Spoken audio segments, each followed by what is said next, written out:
स्वामी अनुभव ठारू डिभोर्स हो सारिबा परे एबे अभिनेत्री वर्षा प्रियदर्शनी तांको सासू घर छाड़ी से तांको परिवार लोक मानक समस्त को छाड़ी से तांको मां को पाखरे रहउछंती।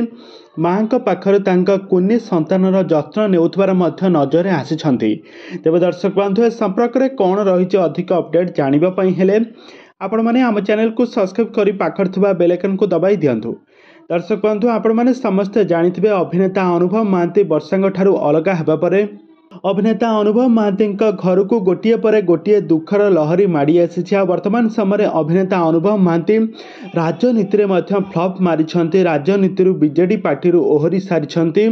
बीजेडी पार्टी ओहरिबा परे से वर्तमान समय बीजेपी पार्टी कैंडिडेट भाव में ठिया होगापी आशा रखिते किंतु तांको कौनसी भी टिकेट मिली नहीं।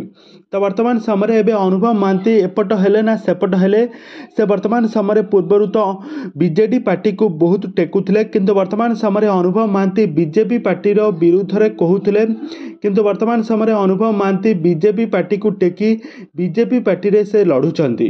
तेज दर्शक बंधु अनुभव महांती को आपण मैंने समस्त जानिथिबे आग धाड़ीर सुपरस्टार आग धाड़ीर कलाकार होउछंती अनुभव महांती। तांकर एक्टिंग को सारा ओडिशार दर्शक मैंने बेस पसंद करती किंतु यही किछि दिन मध्य अनुभव एवं वर्षांकर डिभोर्स पर अभिनेत्री वर्षा प्रियदर्शनी तांकर अभिनय कैरियर प्रति फोकस करुछंती।